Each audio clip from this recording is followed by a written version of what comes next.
How's everyone doing today? So today, going to give a little talk about BeaconKit, and super excited to share that with you guys.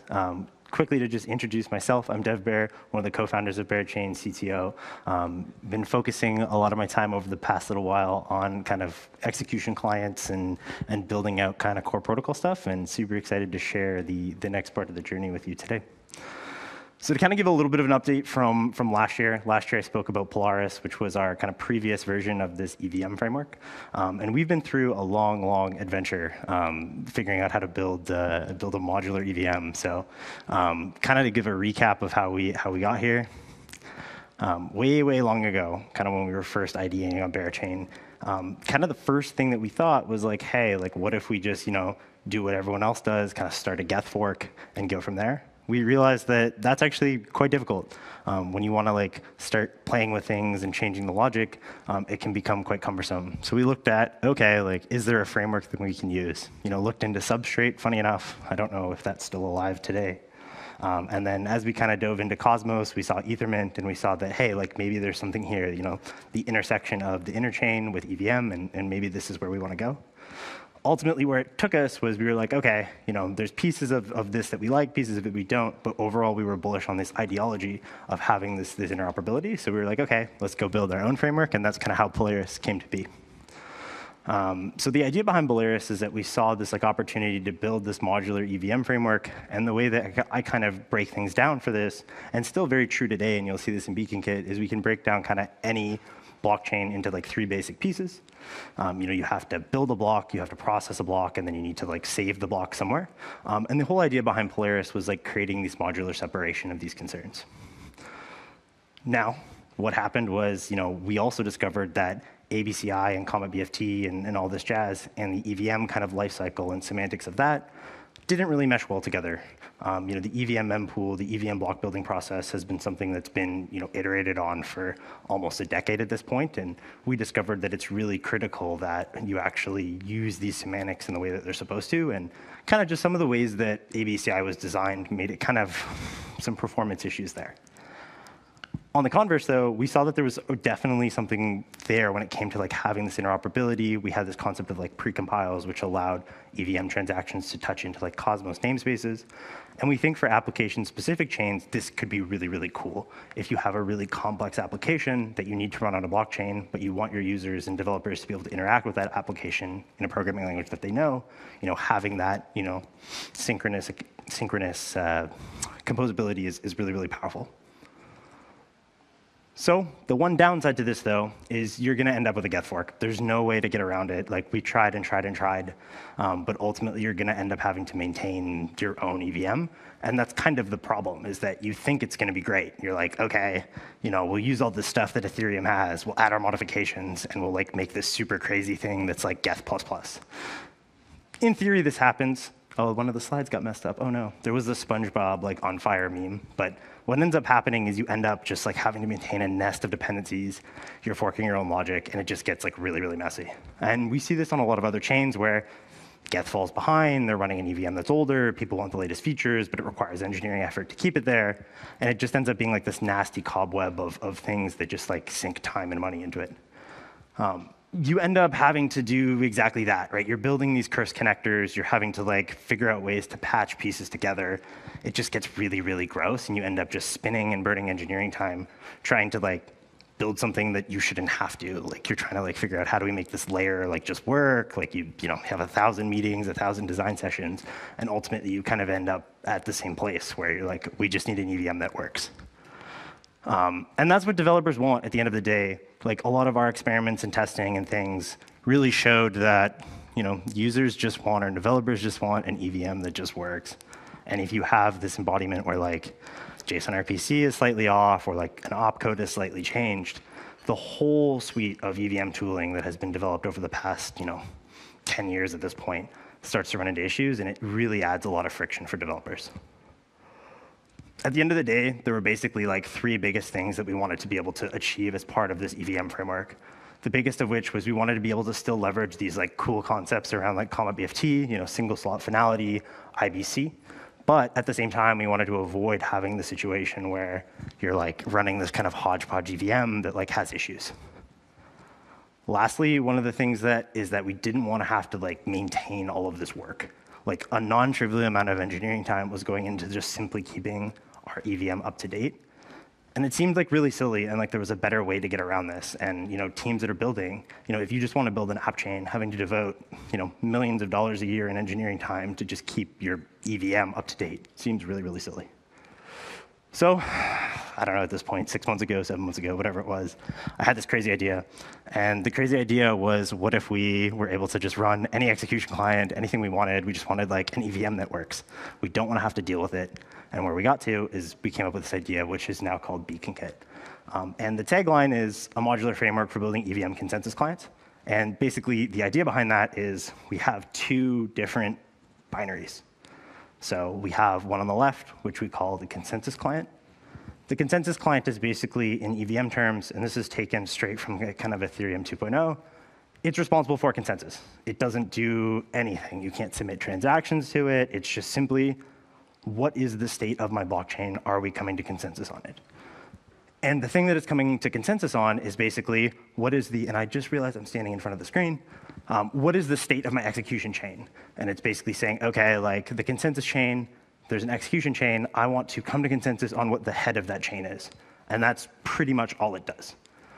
Lastly, how it does that, and it powers the EVM, is over what's known as the engine API, which if you're into the ETH2 world is a very well thought out, very kind of, it's been around for a while at this point. But what's nice about it is now we're interacting to the EVM in a way that's very natural, right? We're using the common channels, the common API that it was designed to do, and that allows us to have this like standard unmodified EVM, but still being able to leverage common BFT, IBC, et cetera. So what this looks like to the developer that's running it, and you can, if you go into our repo today, you can just run this simple example. On the left here, we have BeaconD running, which is the consensus client. Then over either IPC or JSON RPC, it communicates with an execution client. And if you were to read into these logs, you'll see that they're basically talking back and forth, one building a block, saying, hey, are we good with this? And then basically moving the execution chain forward. And what this looks like when you actually run a full network is it looks very much like Ethereum, where you have all these different consensus nodes. They're all communicating with their execution client over that engine API, and then that's the whole blockchain system itself. On the execution layer, we have the ability for gossiping like ETH blocks and ETH transactions, and that allows the network to leverage that like P2P optimizations that have been done on Ethereum over the past 10 years. And on the consensus layer, we're able to come to consensus on the state of this chain really quickly, thanks to Comet BFT and all the work that has been done there. So at the end of the day, the coolest part, in my opinion, is that out of the box, if you're using BeaconKit and you're building on BeaconKit, you can use any Ethereum client you want. So obviously, you can use Geth. You can use Aragon, which is at this point a very, very far fork of Geth, or Turbo Geth for those who've been around a while. But you can also use some of the high-performance clients too, like Nethermind and Reth, who are really pushing forward, like how many gigagas per second can we go? If you're an enterprise user, you can use Besu and get all the benefits of Java and being able to plug into that ecosystem. And if you're like some members of our team and you really, really like sniffing glue, you can run ETH.js or Nimbus if you're really, really, really bold. So to kind of sum it up, at the end of the day, if you're running BeaconKit, you get a fully 100% EVM identical. If you run that smart contract on Ethereum mainnet, you run that smart contract on a BeaconKit chain, it's going to behave exactly the same. Absolutely zero forking. It is something that I will die on the hill of when it comes to BeaconKit. BeaconKit should forever be able to run any Ethereum execution client without any modifications made. Docker pull go Ethereum/client, Docker pull Nethermind, and it should just run. And exactly that, right? We want to be able to support as many clients as possible and leverage all the work that these execution client teams put in, day in, day out to keep those clients running well. And lastly, not only can BeaconKit be used for L1s, but by leveraging things like RollKit, we can also be able to run L2s. And that's really, really powerful because BeaconKit really is this first framework that can run any layer you want. You want to run a layer 1, you want to run a layer 2, you want to run a layer 7, whatever you want. It's the first framework that allows you to run any standard unmodified execution client in any kind of format you like.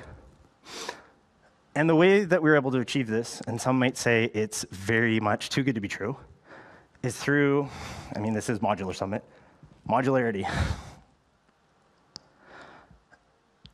Am I missing a slide? No, we're good.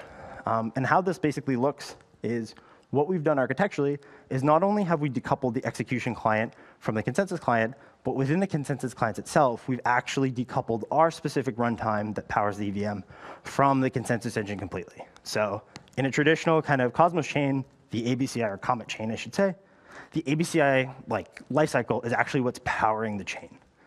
But what we do is over on the BeaconKit in our code, we have modules that actually are powering themselves, and we run like a service-based architecture to achieve this.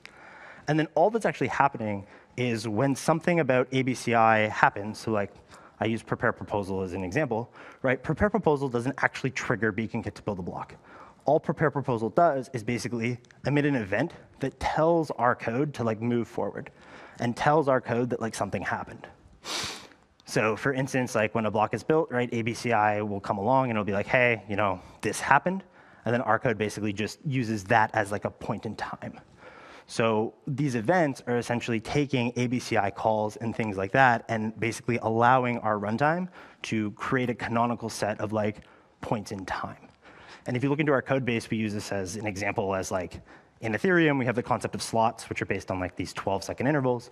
But how we compute slots today is we actually define the length of a slot based on like when ABCI is emitting certain events. And what's really powerful about that, though, and this is like the coolest part in my opinion, is it, in theory, allows us to run like any arbitrary consensus mechanism we want. So you could use Avalanche consensus, you could use hot stuff, you could use anything you want. All you have to do is write this like little middleware piece that glues basically, you know, what Avalanche uses as its cadence, its ABCI thing. I don't know the details of. Maybe it's Snowman, however you want to think about it. We can translate things that Avalanche know to things that BeaconKit can understand. And then all of the logic that's happening in the runtime over here is completely agnostic. It just sees like, hey, I received a block, like, hey, height increased, things like that. And it makes it like, ABCI makes it really easy to like go and build new applications without having to worry about consensus. But we've also gone the other way where, we can build these applications in a way that they don't care about what consensus is happening. And I think that's a really powerful, powerful thing in the future. One of the other things that I really thought was important was encoding. And in Cosmos and in a lot of people in general, they don't really think about like how important this might be. But one of the things on Ethereum, and specifically ETH2, is this concept of SSL encoding. And what that is basically, it's called simple serialization. And what it is it's basically a way to serialize data that is like natively Merkleizable. What's really powerful about this is after the latest like Deneb upgrade on Ethereum, we have EIP 4788. And what this actually means is that the like block root of the block is actually pushed into the EVM. And this is used by a lot of protocols. Eigenlayer, Lido is looking into this. We actually use it for our POL prover, which we won't get into this in this talk, but effectively allows us to relay like consensus information about like who proposed a block, what the, how many transactions were in that block, et cetera. And proof of liquidity can actually leverage that data in a way that's completely decentralized because it's natively provable and Merkleizable, et cetera. Lastly, one of the things that we really spent a lot of time on was like making the code modular itself and really ensuring that from a software architecture perspective, there was like as minimal coupling as possible and making things really extensible. So for instance, we've broken down all of our like kind of core pieces of the chain into their own modules. This has taken a lot of the inspiration was actually taken from Reth in terms of their like crates and having everything broken down. And we've kind of done the same thing. Additionally, I think this is something that's not really used in Go that wildly, at least at like this high of a level. But everything in our typing system is completely generic. So we've gone and spent the time to like fully genericize everything. And what's really powerful about that is it allows people to like get creative with how they're, building their own BeaconKit chain. I want this to have a different type, or I want to, inject a tracer into some block or something like that. As long as you're able to like create that hard type that implements the interface, you can add your own custom logic that way, which is super cool. Now, you may think that like all of these things are adding a lot of overhead, but one of the things that I've personally spent a lot of time on is making sure that not only is BeaconKit modular, but it's super fast. And I will live and die by this statement. Some may disagree, but running a BeaconKit chain today is like the fastest, lowest resource way to run an EVM. It's stupid fast. So this data is actually real from our validator nodes on Bardio testnet, which is running the latest version of BeaconKit. These nodes like consume, like it's literally nothing. It's like half a gig of RAM, not even half a real CPU, like half a virtual CPU. And we're still able to achieve like super low block times. And one of the things that I think is really cool about this and what it enables is it enables running BeaconKit on like super low power devices, which is really nice for eventually getting to this thing where like instead of having to trust an RPC node, I can just run not even a light node, like literally a full node on my phone, or a Fire Stick is one of the jokes that we've made. You can just run it and verify things yourself, and I think that's like a super powerful thing to be able to do. But not only on the other side of the spectrum, you can think about it like what we've seen is if we throw hardware at it, we can actually achieve some like sane transaction throughput numbers. So this was an example that we cooked, I guess, last week, and it was running basically a combination of BeaconKit using an L2 on RollKit with a local version of Celestia running, and then Reth, and we were able to achieve, obviously this is the execution client pulling its weight, 3 gigagas per second. But mainly what was really cool about this is we could actually support around 30K transactions per block. This may be able to go even higher. We just kind of stopped the testing because we were like, that's a number that looks good on a slide. But what's really cool is that's actually testing the actual level of how hard the actual consensus client can go. And we can see that we can support these really, really large blocks.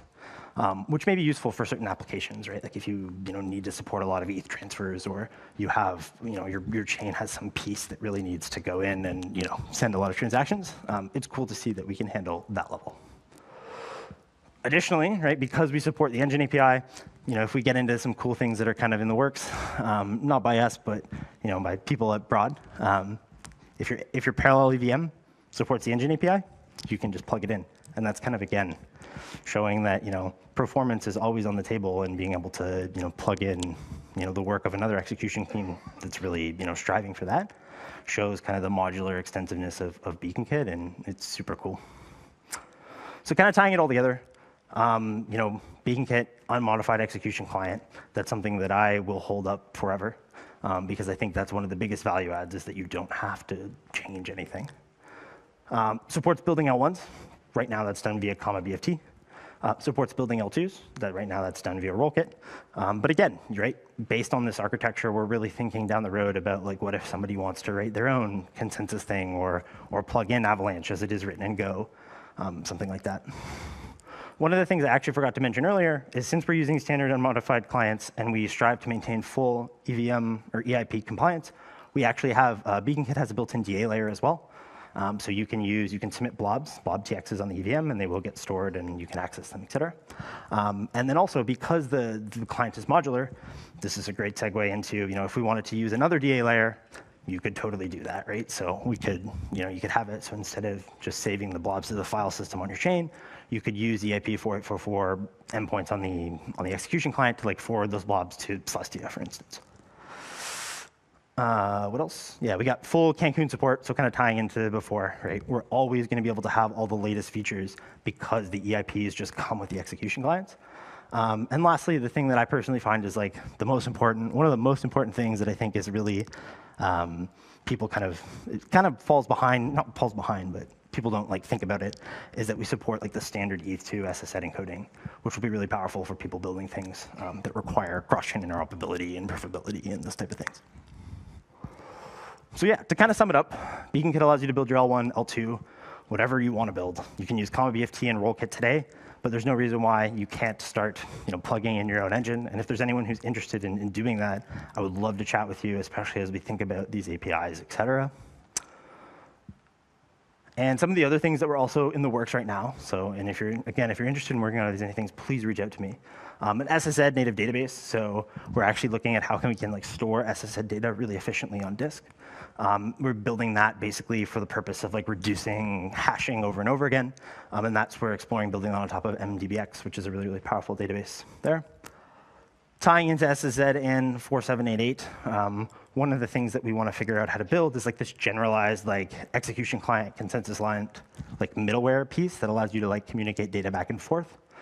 The consensus client would read logs from the EVM, and then conversely, the consensus client could like pass data in a provable way back to the EVM. And lastly, this modular architecture is really powerful because it allows us to test and verify and audit all these pieces individually. So one of the things that we're working on now, we're working with Informal on basically creating a formal spec and then eventually verifying that spec for kind of our core state transition module. But that could apply to any module in general, which is super cool. So thank you guys for coming so much. Again, if you're interested in working on any of these things, please reach out to me on Telegram, Twitter. It's all under the same header here.